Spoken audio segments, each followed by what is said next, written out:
بسم اللہ الرحمن الرحیم۔ السلام علیکم دوستو، یہ کہانی ہمیں ایک لڑکی نے بھیجی ہے، لیکن ہم اس کو ایک لڑکی کی نہیں بلکہ ایک بیٹی کی کہانی کہنا مناسب سمجھیں گے۔ اور ایسا کیوں، یہ جاننے کے لیے آپ اس کہانی کو آخر تک ضرور سنیے گا۔ آئیے یہ کہانی اس لڑکی کی زبانی سنتے ہیں۔ ہم لوگ اپنے گھر میں بیٹھے تھے اور ابھی تھوڑی دیر پہلے ہی اس گھر میں بہت بڑی مصیبت گزری تھی، لیکن جب ایک لڑکے نے آ کر یہ بتایا کہ آپ لوگوں کو فوراً قبرستان چلنا ہوگا، کہ مجھے کچھ بہت عجیب ہو رہا ہے، تو ہم لوگ حیران رہ گئے۔ لیکن جب قبرستان کی طرف بھاگے تو سامنے کا منظر دیکھ کر قدموں کے نیچے سے زمین نکل گئی تھی۔ میری ماں تو چیختی چلاتی ہوئی اسی طرف بھاگنے لگی کہ لوگوں نے اس کو پکڑ لیا۔ سب لوگ بری طرح رو رہے تھے، میری ماں بھی اور باقی رشتہ دار بھی، میرے بہن بھائی بھی، دادا دادی بھی، لیکن اچانک سے روتے روتے آنسو تو ٹپک رہے تھے، پر میرے چہرے پر ایک عجیب سی مسکراہٹ تھی، کیونکہ میں جانتی تھی کہ یہ سب کچھ کیوں ہو رہا ہے۔ پھر میں نے ایک کونے میں دیکھا اور میرے قدم اس طرف چلنے لگے۔ وہاں کون کھڑا تھا یہ صرف میں ہی جانتی تھی۔ میرا نام معروف ہے اور میں ایک جوان اور خوبصورت لڑکی تھی۔ میرے بابا امام مسجد تھے، بہت ہی بڑے آدمی تھے، اور ان کا بڑا کاروبار تھا اور ان کی 2 بیویاں تھیں، اور میں ان کی پہلی بیوی سے پہلی بیٹی تھی۔ لیکن یہ سچ ہے کہ انہوں نے کبھی مجھے محبت نہیں دی۔ وہ مجھے بس اس طرح پالتے جیسے کوئی اپنی ذمہ داری پوری کرتا ہے۔ میں ہمیشہ خود کو ان کے قریب نہ پا سکی۔ شاید یہ سب میرے لیے اہم نہیں تھا، کیونکہ میرے نانا اور میری ماں نے ہمیشہ میری زندگی میں محبت بھری۔ نانا میرے لیے باپ کی جگہ تھے، وہ سب کچھ میرے لیے باپ کی جگہ تھے، وہ سب کچھ تھے جو ایک لڑکی کو اپنے باپ سے ملنا چاہیے تھا۔ ان سے ہی میں نے ہمیشہ وہ محبت محسوس کی جو شاید میرے بابا سے کبھی نہیں ملی۔ میرے نانا بھی بڑے امیر تھے اور ان کی ساری جائیداد وہ اپنی بیٹی یعنی میری ماں کے نام کرنا چاہتے تھے، پر ماں نے کہا کہ ساری جائیداد معروف کے نام کر دو تاکہ کل کو جب وہ اپنے راستے پر چلے اس کے پاس اپنا کچھ ہو۔ یہ بات نانا نے بہت سوچ کر مان لی۔ اس پر میرے بابا نے فوراً ایک اور بات کہی کہ اس کی شادی کروا دو، کیونکہ اب جب ساری جائیداد اس کے نام ہو گئی ہے تو ہمیں اسے جلدی سے شادی دے دینی چاہیے۔ وہ یہ بات بھی کرتے رہے کہ یہ لڑکی ذات ہے تو کیسے سنبھالے گی یہ ساری، اس کی جلدی جلدی شادی کروا دینی چاہیے تاکہ اس کی زندگی میں جو مرد آئے وہ اس کی جائیداد کو بھی سنبھالے۔ اور وہ مرد کون تھا؟ وہ میرے بابا کے بھائی کا بڑا بیٹا، یعنی کہ میرا فرسٹ کزن مراد، جس کے ساتھ میرے بابا میری شادی کرنا چاہتے تھے۔ یہ تو وہی بات تھی کہ گھوم پھر کر میری ماں کی دولت میرے باپ کے خاندان میں چلی جاتی، ان کے بھتیجے کو مل جاتی، ان کے بھائی کے پاس چلی جاتی، اور ان کا بھائی اور میرے بابا نے مل کر ہی تو کاروبار بنایا تھا۔ میرے بابا بہت دور کا کھیلنا چاہتے تھے اور بہت بڑی گیم چلا رہے تھے، لیکن میرے نانا اور میری ماں اس بات کو اچھی طرح سمجھتے تھے۔ اور یہ بھی سچ تھا کہ میرے بابا کی دوسری شادی کے بعد وہ اپنی پہلی بیوی کے سامنے زیادہ کچھ بول نہیں سکتے تھے، وہ ہمیشہ خاموش رہتے، شاید اس لیے کہ وہ نہیں چاہتے تھے کہ کوئی اور بات چیت میں دخل اندازی کرے۔ لیکن نانا اتنے مضبوط اور اصول پسند آدمی تھے کہ وہ ان کے کسی بھی جملے کا جواب نہیں دینے والے تھے۔ نانا نے کہا کہ یہ ہماری جائیداد ہے، ہم جسے چاہیں اس کے نام کر دیں، تم کون ہوتے ہو ہماری جائیداد پر سوال اٹھانے والے؟ میرے بابا کا کہنا تھا کہ اتنی بڑی جائیداد آپ ایک لڑکی کے نام کر رہے ہیں تو ظاہر ہے بولنا تو پڑے گا۔ تو انہوں نے کہا کہ آپ کو بولنے کی ضرورت نہیں ہے۔ میرے بابا نے ساری زندگی کبھی بھی میرے ساتھ محبت یا پیار سے پیش نہیں آئے تھے، ہمیشہ مجھے ایک فرض سمجھا، جیسے کوئی چیز جو بس اس کی ذمہ داری میں ہو۔ لیکن جب وہ دیکھنے لگے کہ ساری جائیداد میرے نام ہونے والی ہے تب وہ بالکل بدل گئے۔ وہ میرے ساتھ اتنے محبت سے پیش آنے لگے کہ میں یقین ہی نہیں کر سکی۔ وہ کہتے کہ تو میری لاڈ، میں نے کبھی تجھے اپنی محبت سے نہیں نوازا، لیکن اب جو کچھ تیری تقدیر میں ہے وہ میں تیری تقدیر سمجھتا ہوں۔ پھر وہ تھوڑی دیر کے لیے خاموش ہوئے، جیسے سوچ رہے ہوں کہ کیسے بات شروع کریں۔ پھر کہنے لگے، دیکھ، ماں اور نانا کی باتیں نہ سننا، دونوں بہت ضدی ہیں۔ تیری ماں کی وجہ سے ہی تو میں نے دوسری شادی کی تھی۔ وہ ہمیشہ اپنے باپ کی باتیں سن کر مجھ سے جھگڑا کرتی تھی۔ اس کو اپنے باپ سے بہت پیار تھا۔ وہ ہمیشہ اپنے بابا کی پری بنی رہی تھی اور اسی لیے مجھے اس سے نفرت ہو گئی۔ پھر میں تیری دوسری ماں کو لے آیا۔ وہ ٹھیک کہہ رہے تھے کہ میری دوسری ماں بری نہیں تھی۔ وہ میرے ساتھ کبھی بھی برا سلوک نہیں کرتی تھی اور نہ ہی کبھی مجھے کمتر محسوس ہونے دیا، لیکن پھر بھی وہ میری دوسری ماں تھی اور میری پہلی ماں کی جگہ ہمیشہ میرے دل میں ایک خاص مقام رکھتی تھی۔ بابا کا کہنا تھا کہ میری امی اپنے بابا کی یعنی کہ نری ہے، لیکن مجھے میرے باپ نے کبھی اپنی پری نہیں بنایا تھا۔ میں اتنی بڑی تو تھی کہ مجھے سمجھ آ رہی تھی کہ وہ کیوں آج کل مجھ سے اتنے لاڈ پیار کر رہے ہیں۔ میرے ماں اور نانا کو جب یہ پتہ چلا کہ میرے بابا نے میرے لیے جو رشتہ منتخب کیا تھا وہ میرے کزن مراد کا تھا، وہ میری شادی اپنے بھتیجے سے کروانا چاہتے تھے۔ انہوں نے فوراً فیصلہ کر لیا کہ وہ مجھے کہیں اور رشتہ دلائیں گے، اور وہ نہیں چاہتے تھے کہ میری زندگی میں کسی اور کی خواہشوں اور مفادات کا دخل ہو، بلکہ وہ چاہتے تھے کہ میری شادی ایک اچھے، قابل اور خوبصورت لڑکے سے ہو۔ میرے نانا اور ماں نے مل کر ایک بہت اچھا رشتہ تلاش کیا اور وہ لڑکا اعظم تھا۔ اعظم بہت ہی خوبصورت اور جوان لڑکا تھا اور دیکھنے میں اتنا دلکش تھا کہ ہر کوئی اس کی شخصیت سے متاثر ہوتا۔ اس کے علاوہ وہ ایک جائیداد یا دولت کا لالچ نہیں تھا۔ میرے نانا اور ماں نے جب اس کے بارے میں سنا تو اس سے ملاقات کی، تو انہوں نے فیصلہ کیا کہ یہی لڑکا میری زندگی کا ساتھی بنے گا۔ میرے بابا نے جب یہ سنا کہ میں اعظم سے شادی کرنے والی ہوں تو اس نے فوراً واویلا شروع کر دیا۔ وہ نہیں چاہتے تھے کہ میں کسی اور سے شادی کروں، خاص طور پر جب اس رشتے میں میری جائیداد کا کوئی تعلق نہ تھا۔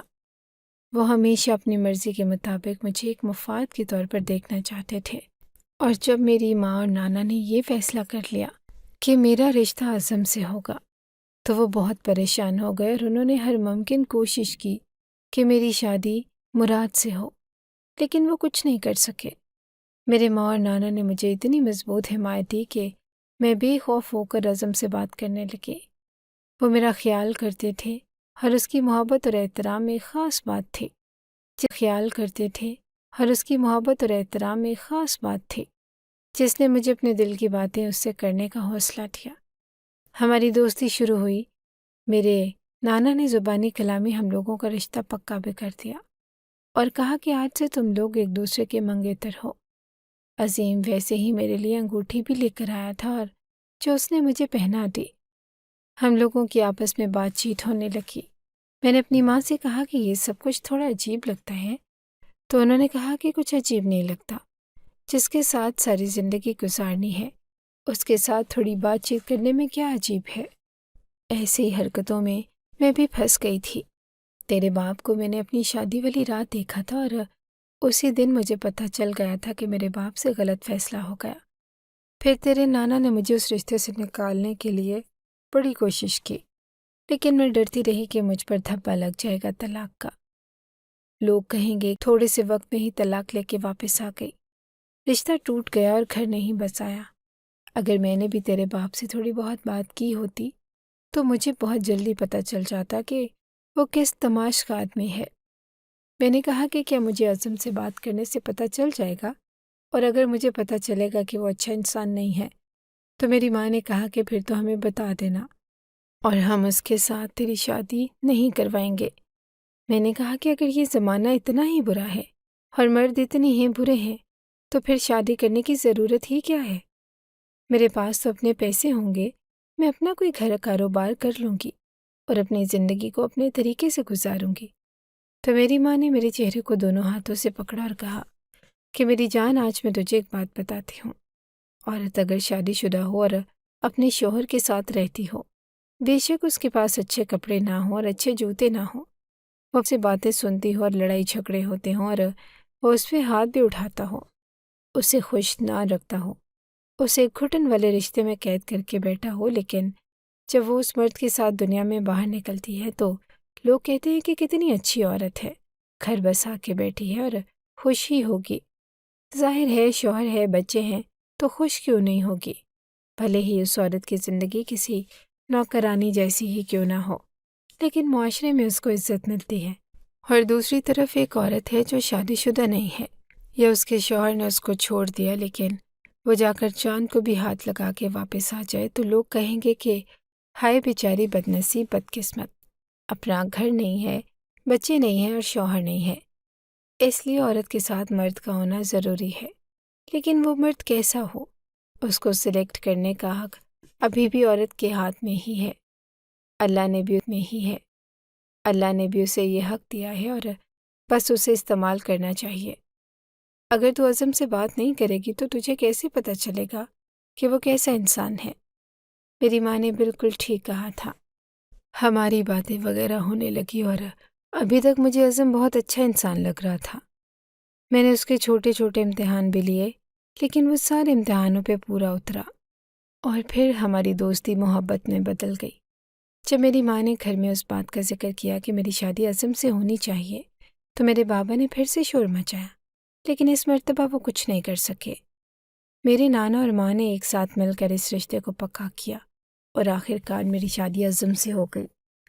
وہ وقت میرے لیے بہت اہم تھا کیونکہ اس نے میری زندگی کے تمام فیصلوں میں میری خود مختاری اور میرے احساسات کا احترام کیا۔ وہ نہ صرف میری محبت تھا بلکہ میری زندگی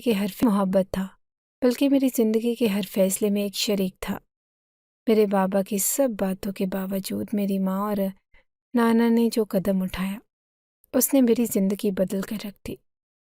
میں نے عزم کا ایک چھوٹا سا امتحان لیا تھا جب ہم لوگ ایک دوسرے سے باتیں کر رہے تھے اور ہماری ابھی شادی نہیں ہوئی تھی، تو میں نے کہا کہ اگر ہماری شادی نہیں ہوتی لیکن ہم اچھے دوست بن جاتے ہیں اور آپ کی شادی کسی اور لڑکی سے ہو جاتی ہے، اور پھر میں 2-4 سال بعد آپ کو فون کر کے کہتی ہوں کہ مجھے آپ سے ملنا ہے اور آپ کے ساتھ تھوڑا وقت گزارنا ہے، باتیں کرنی ہے، تو کیا آپ مجھ سے ملنے کے لیے آئیں گے؟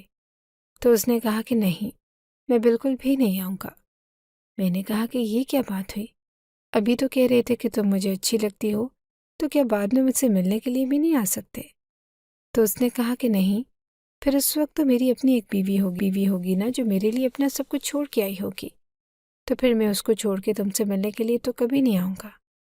ویسے یہی وہ پل تھا جب مجھے پتہ چل گیا کہ یہی آدمی شادی کرنے کے لیے بالکل ٹھیک ہے، اور ہماری شادی ہو گئی۔ ہم لوگ ہنی مون پہ بھی چلے گئے۔ میری جو ٹوٹل جائیداد تھی وہ کروڑوں روپے کی بنتی تھی، بلکہ ہم نے کسی کو بتایا نہیں اور حساب کتاب بھی نہیں لگایا تھا۔ شاید اربوں روپے کی بھی تھی، کیونکہ میرے نانا بھی بہت بڑے بزنس مین تھے، اس لیے میں بھی بہت خوش تھی، اور میرے پاس دولت تھی، محبت کرنے والا شوہر تھا، مخلص ماں تھی، باپ کی جگہ پہ میرا نام تھا، اور کیا چاہیے تھا۔ لیکن جب ہنی مون سے واپس آئی تو ایک بہت ہی بری خبر میرے لیے تیار تھی کہ میری ماں اور نانا دونوں اس دنیا سے جا چکے تھے۔ جیسے ہی ہم لوگ ایئرپورٹ پہ اترے، اس کے 2 گھنٹے کے بعد جب وہ ہمیں لینے کے لیے آ رہے تھے، شکار ہو گئے اور موقع پہ ہی اس دنیا سے چلے گئے۔ میری کیا حالت تھی یہ میں ہی جانتی تھی۔ میری زندگی کے 2 مضبوط سہارے ایک ساتھ مجھے چھوڑ کے چلے گئے۔ میں بہت روئی، بہت تڑپی۔ اس کے بعد سے میرے باپ نے قسم کھائی کہ وہ ہر روز 1000 لوگوں کو کھانا کھلائے گا، کیونکہ اس کی بیوی اور سسر اس دنیا سے چلے گئے اور جب تک وہ زندہ رہے گا خیرات کرے گا۔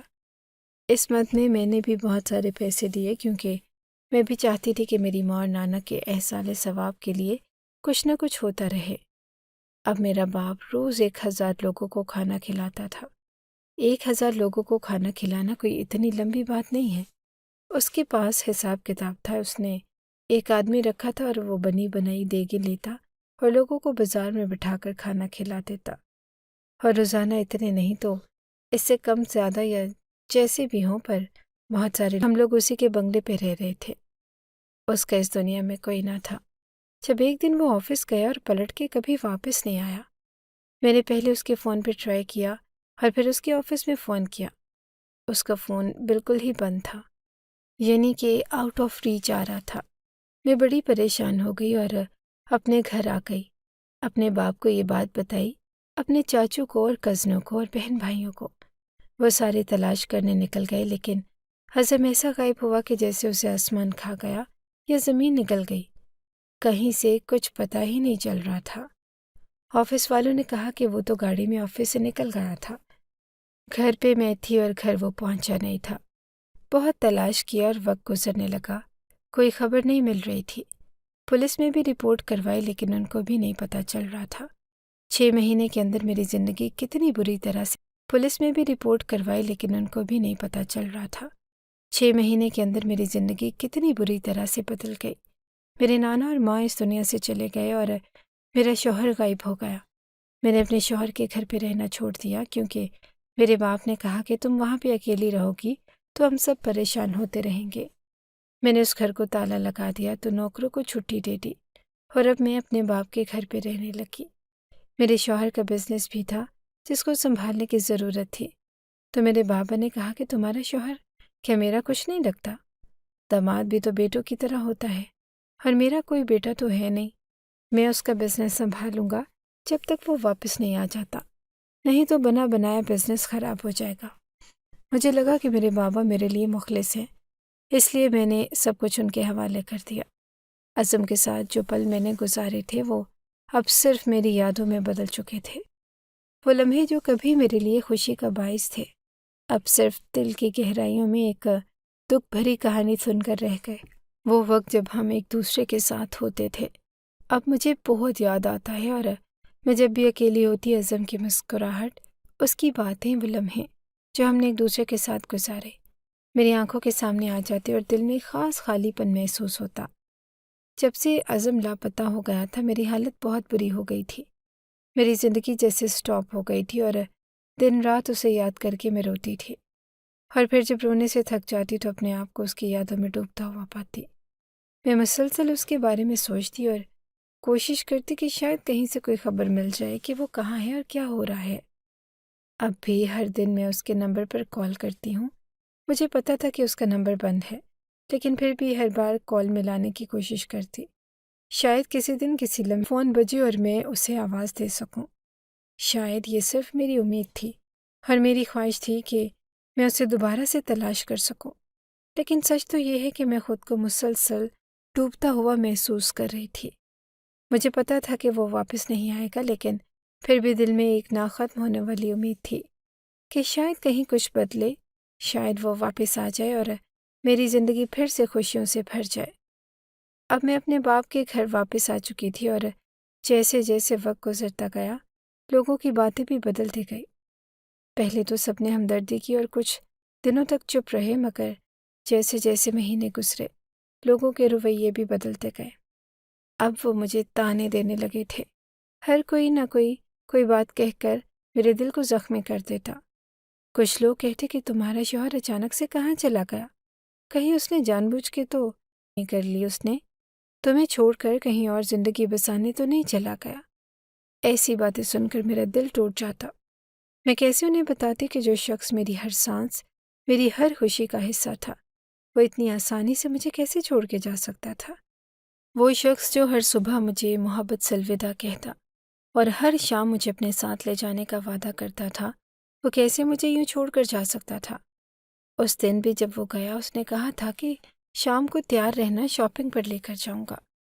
میں نے اپنے لیے کپڑے بھی نکال لیے تھے اور ہر دل میں اس کی واپسی کا انتظار کرتی رہی، لیکن جب شام ہوئی تو وہ نہیں آیا اور یوں یہ شامیں مہینوں میں بدل گئی۔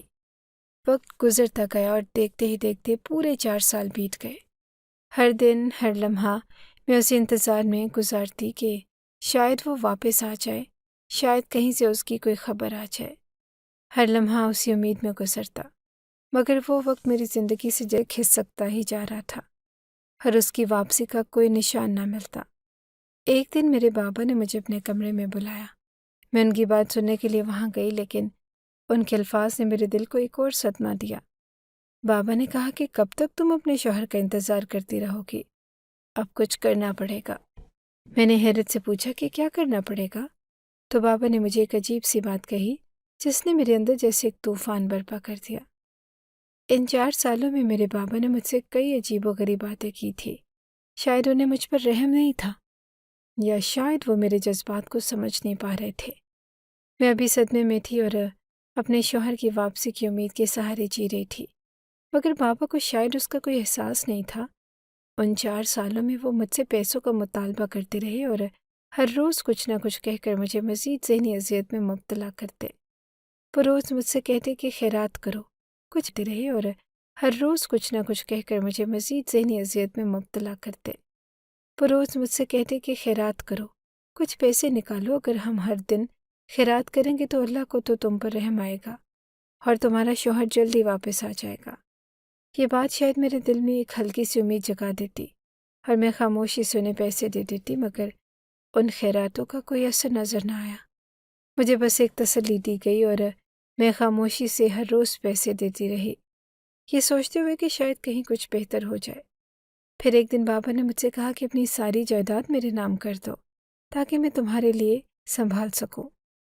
یہ بات سن کر میرے دل میں ایک شک کی ایک لہر سی دوڑ گئی۔ میرا دل نہیں مانا اور میں نے ان سے کہا کہ میں اس بارے میں سوچوں گی۔ مجھے یہ مطالبہ بہت عجیب لگ رہا تھا۔ میرے نانا اور میری ماں نے ہمیشہ یہی کہا تھا کہ یہ جائیداد میری حفاظت کے لیے کی بات ماننے سے انکار کر دیا، لیکن آج بابا نے ایک ایسی بات کی جس نے مجھے حیران اور پریشان کر دیا۔ وہ کہنے لگے کہ اب تمہیں اپنے شوہر کے انتظار میں بیٹھے رہنے کا کوئی فائدہ نہیں، 4 سال گزر چکے ہیں اور اس کا کوئی پتہ نہیں ہے۔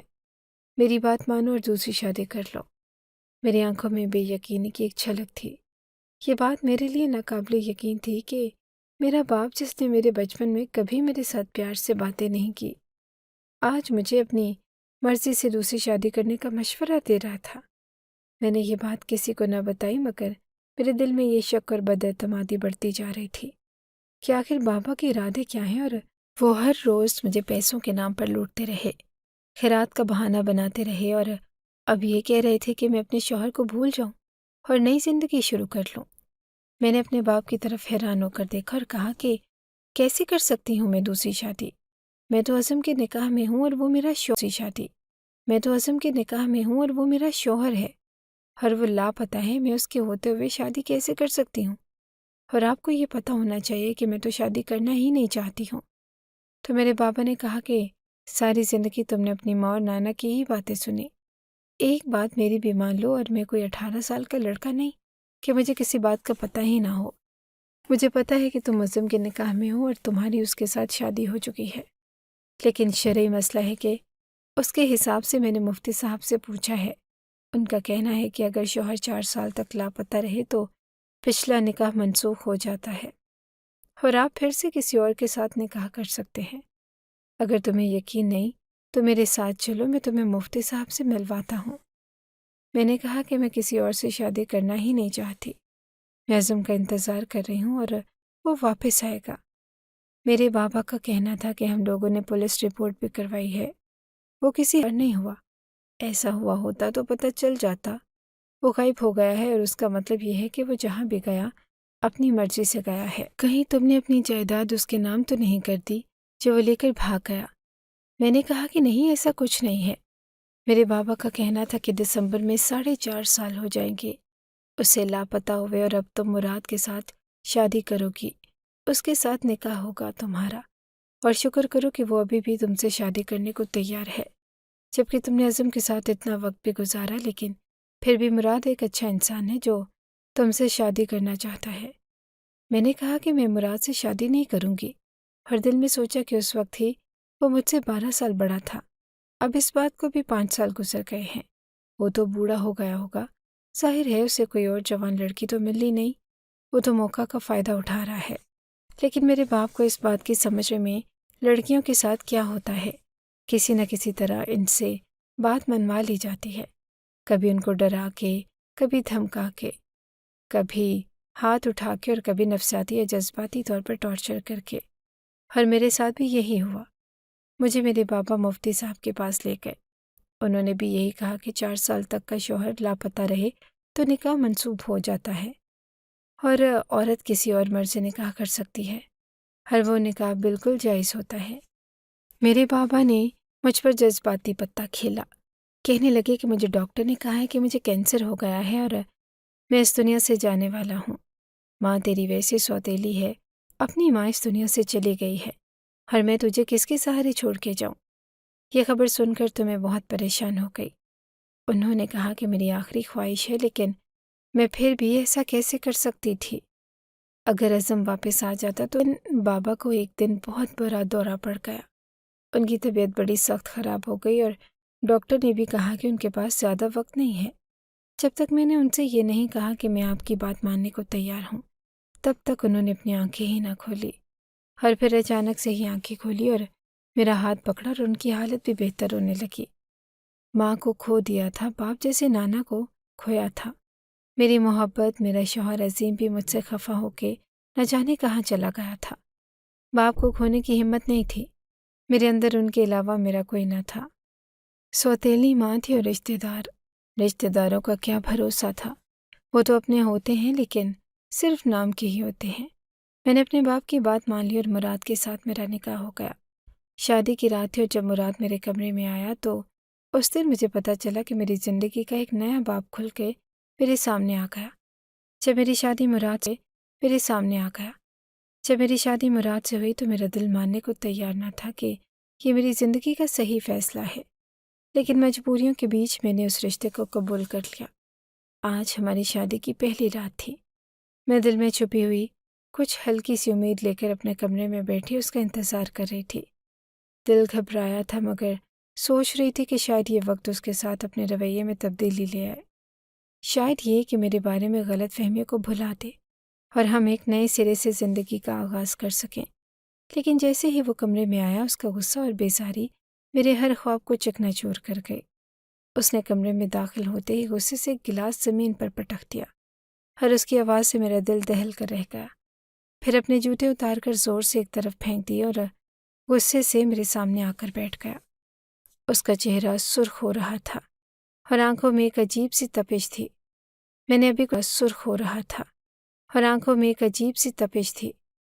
میں نے ابھی کچھ کہنے کی کوشش بھی نہ کی تھی کہ وہ بے رحمی سے بولا، دیکھو، میں تم سے شادی کرنا نہیں چاہتا تھا۔ یہ سب میں نے اپنے باپ اور چاچا کے کہنے پر کیا ہے، ورنہ میرے دل میں تمہارے لیے کوئی محبت نہیں۔ میں تو کسی اور کو پسند کرتا تھا، لیکن مجھے تمہارے ساتھ باندھ دیا گیا۔ اس لیے اب انسانوں کی طرح رہنا اور میرے ساتھ اونچی آواز میں بات کرنے کی ہمت بھی نہ کرنا۔ میں حیرت زدہ رہ گئی کہ یہ شخص جسے سب نے میرے لیے ایک اچھا انسان کہا تھا، جسے خاندان کا ذمہ دار سمجھا گیا تھا، وہ پہلے ہی رات میرے ساتھ اتنے سخت لہجے میں بات کر رہا تھا۔ اس کی باتوں میں کسی بھی قسم کی محبت یا تعلق کا کوئی احساس نہ تھا، بلکہ ایک نفرت اور بیزاری تھی جو میرے وجود کو توڑ رہی تھی۔ مجھے لگا کہ شاید وہ مجھے پہلے دن سے اپنے قابو میں کرنا چاہتا ہے، جیسے میں کوئی چیز ہوں جسے قابو کرنا ضروری ہے۔ اس لمحے میرے پاس کچھ کہنے کو نہ تھا۔ میں نے خاموشی اختیار کی۔ کیا کہتی؟ میری زبان بند ہو گئی اور آنکھوں میں آنسو آنے لگے، مگر میں نے انہیں اندر ہی روک لیا۔ لیکن یہ سب تو محض ابتدا تھے۔ ان 2-3 ہفتوں میں ہی اس نے اپنی اصلیت دکھا دی۔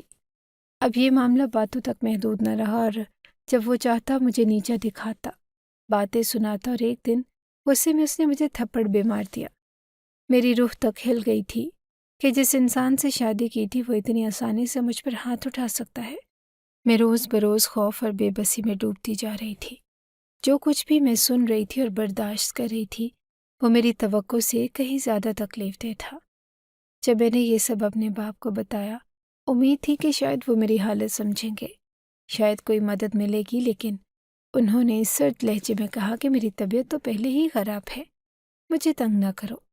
اپنی زندگی کے میں نے تمہاری دوسری شادی کروائی، اب چپ چاپ گزارا کرو۔ میرے اندر ایک تیز چبھن تھی جسے کسی نے میری ہر امید کا خون کر دیا ہو۔ میری آواز گلے میں ہی گھٹ کر رہ گئی تھی۔ یہ وہ شخص تھا جس نے میری ہر کمزوری کا فائدہ اٹھایا اور پھر انکار کر دیا کہ میں اس کی بیٹی ہوں۔ آج بھی جب میں اس لمحے کو یاد کرتی ہوں میرا دل چھلنی ہو جاتا ہے۔ یہ وہ لمحے تھے جب میں نے خود کو بہت اکیلا محسوس کیا، جیسے میرے ساتھ کوئی بھی نہ تھا، نہ میرا شوہر، نہ میرے والد۔ مجھے اپنی زندگی کو اکیلے جینے کا فیصلہ کر لینا پڑا، کیونکہ کوئی اور نہیں تھا جس پر میں بھروسہ کر سکتی تھی۔ جب میری ماں میرے باپ کی ہر برائیاں کرتی تھی میرے سامنے کہتی تھی کہ یہ بڑا برا آدمی ہے، بھروسے کے قابل نہیں ہے، اور مطلب یہ کہ ایک دفعہ اس کا مطلب نکل جائے پھر یہ کسی کو کچھ نہیں سمجھتا۔ تو مجھے کبھی کبھی غصہ بھی آ جاتا تھا۔ میں کہتی تھی کہ میاں بیوی کا آپسی جھگڑا ہے، میرے بابا کو کیوں برا کہتی ہیں؟ کیونکہ دنیا کے کوئی بھی میاں بیوی آپس میں پوری طرح سے خوش نہیں ہوتے، ان کو ایک دوسرے سے اختلاف ہوتا ہی ہے۔ لیکن آج مجھے ان کی باتیں ٹھیک ثابت ہو رہی تھی کہ جب میں نے اپنے باپ کی بات مان لی تو اس کے بعد وہ اچانک سے ہی لاپرواہ ہو گئے، کہنے لگے کہ تم خود ہی اپنے معاملات دیکھو۔ ان کے بھائی کا بیٹا تھا، بھتیجا تھا، رشتہ دار تھا، کیا وہ اس کو اتنا نہیں کہہ سکتے تھے کہ تم میری بیٹی پہ ہاتھ کیوں اٹھاتے ہو؟ ایسی بھی کیا وجہ ہے؟ لیکن انہوں نے کہا کہ اپنے گھر کے معاملات خود دیکھو، دنیا کی ساری عورتیں اسی طرح رہتی ہیں۔ ایک دن میں گھر کے کونے میں بیٹھی اپنے خیالوں میں گم تھی کہ اچانک بابا کی آواز سنائی دی۔ وہ فون پر کسی سے بات کر رہے تھے۔ مجھے پتہ نہیں تھا کہ وہ کس سے بات کر رہے ہیں، لیکن ان کی باتوں نے میرے دل پر ایسی چوٹ لگائی جو شاید کبھی بھی بھر نہ سکے۔ وہ کہہ رہے تھے کہ مجھے کوئی کینسر نہیں ہے، میں تو اپنی بیٹی کو شادی کے لیے راضی کرنے کی خاطر جھوٹ بول رہا تھا، میں بالکل ٹھیک ٹھاک ہوں اور اللہ کا شکر ہے۔ یہ سن کر مجھے ایسے لگا جیسے میرے قدموں تلے زمین سے رک گئی ہو، جیسے کسی نے میرے وجود کو چیر دیا ہو۔ یہ کیا سنا تھا میں نے؟ میرے اپنے والد، جنہیں میں نے ساری زندگی ایک مضبوط سہارے کی طرح دیکھا تھا، جن کی بیماری کی فکر میں نے اپنی زندگی کا سب سے بڑا فیصلہ کر لیا، وہی میرے جذبات سے کھیل رہے تھے۔ میں نے سچے دل سے ان کی بیماری کے لیے دعائیں کی تھی، ہر لمحہ خوف میں گزارا تھا کہ کہیں ان کی زندگی کا چراغ گل نہ ہو جائے، مگر یہ سب ایک جھوٹ تھا، ایک فریب تھا۔ اور مجھے یاد آیا کہ کیسے ان کی بیماری کی بات سن کر میں نے اپنی زندگی کو کسی اور کے نام کر دیا، کیسے میں نے اپنے خواب اور خواہشات کو قربان کر دیا، مگر یہ محض ان کی ایک چال تھی۔ میں چپ چاپ اپنے کمرے میں چلی گئی، دل میں ایک ٹوٹ پھوٹ تھی جس کا کوئی مداوع نہ تھا۔ مجھے یوں لگا کہ میرے باپ نے میری ساری زندگی کو اپنے مفاد کے لیے ایک داؤ پر لگا دیا، ایک ایسی زندگی جو میں نے خود نہیں چنی تھی، وہ انہوں نے میرے جھوٹے خوف کی بنیاد پر مجھے سونپ دی۔ میں بے بسی کے عالم میں روئی، جیسے میرے آنسو میری مظلومیت کے گواہ ہوں، اور میں خود سے ہی سوال کر رہی تھی کہ آخر میں نے ایسا کیا کیا تھا کہ میرے والد نے میرے ساتھ یہ سب کیا۔ اس رات بھی میں اسی گھر میں تھی جس گھر میں میرے باپ کا سایہ تھا، اسی سوچ کے ساتھ کہ اب میری شادی ہو چکی ہے، میں ان کے قریب رہوں گی، لیکن اللہ کو کچھ اور ہی منظور تھا۔ اگلی صبح میرے والد اس دنیا میں نہ تھے۔ رات کو ان کی طبیعت اچانک بگڑی اور وہ ہم سب کو چھوڑ کر ہمیشہ کے لیے رخصت ہو گئے۔ یہ ایک قیامت کا لمحہ تھا۔ مجھے لگا جیسے میرا سب کچھ ختم ہو چکا ہو، اور ان کی موت کی خبر سن کر میرا احساس کہ جیسے وہ میری بددعا کی وجہ سے مجھ سے جدا ہو گئے ہوں۔ میں نے کبھی نہیں چاہا کہ میرے والد اس دنیا سے چلے جائیں، لیکن جب ان کی موت واقع ہوئی تو میرے دل میں بے شمار سوالات جنم لے رہے تھے۔ میں سوچ رہی تھی کہ شاید میری وہ بددعا جو میرے دل کے کسی کونے سے نکلی تھی، ان کے جانے کا سبب بن گئی۔ مگر کیا کوئی بیٹی کبھی یہ چاہ سکتی ہے؟ کبھی نہیں۔ یہ احساس کہ شاید میری بے بسی اور تکلیف نے انہیں دور کر دیا، ایک بوجھ بن کر میرے دل پر سوار ہو گیا۔ کفن دفن کے انتظامات ہونے لگے اور میں نے ان کا آخری دیدار کرتے ہوئے اپنی زندگی کی سب سے بڑی حقیقت کو قبول کیا۔ وہ چلے گئے تھے ہمیشہ کے لیے۔ اب اس دنیا میں کوئی بھی ان سوالوں کا جواب نہیں دے سکتا تھا جو میرے دل میں رہ گئے تھے۔ ان کی موت نے میرے دل میں ایک ایسا خلا پیدا کر دیا تھا جو شاید کبھی بھی بھر نہیں سکے گا۔ میں نے اپنے والد کو اس طرح رخصت ہوتے دیکھا اور یہ سوچتی رہی کہ یہ وہ انسان تھے جنہوں نے میری زندگی کا سب سے بڑا فیصلہ خود کر لیا، ایک جھوٹ کی بنیاد پر۔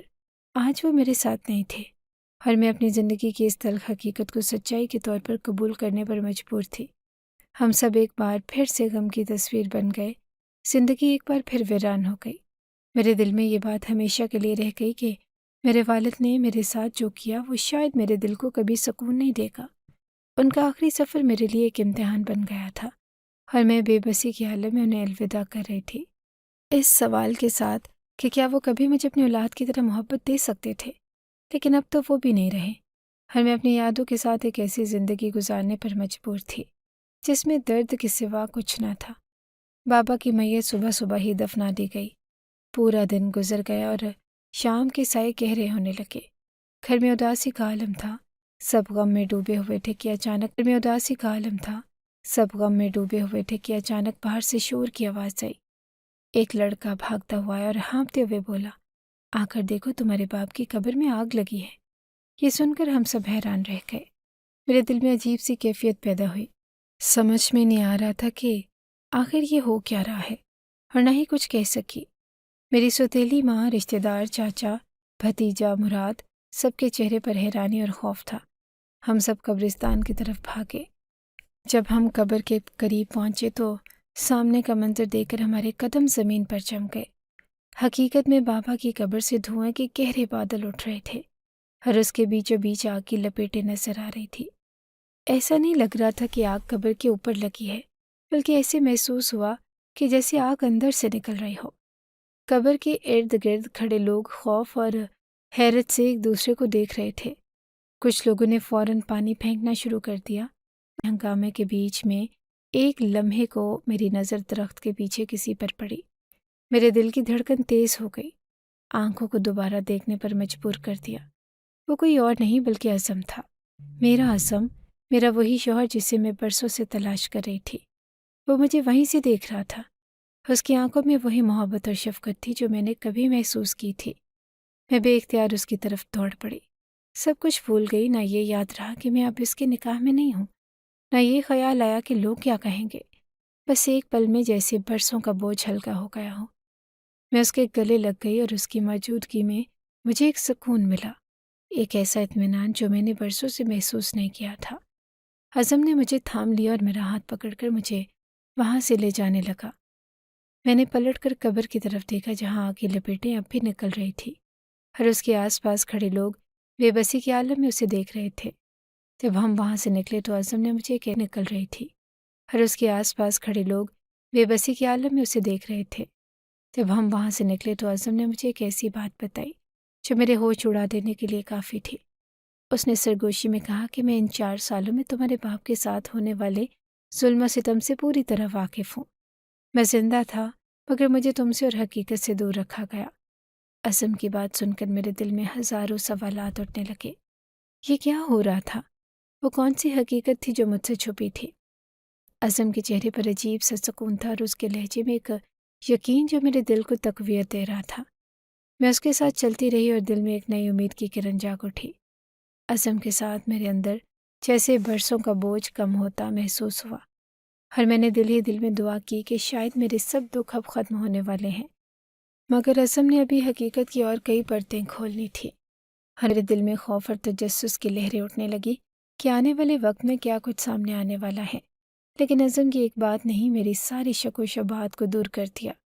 اس نے کہا کہ تمہارے باپ نے میرے پیچھے کچھ گنڈے بھیجے تھے، مجھے کہا کہ میں تمہیں طلاق دے دوں تاکہ تم مراد سے شادی کر لو اور ساری جائیداد مراد کے نام ہو جائے۔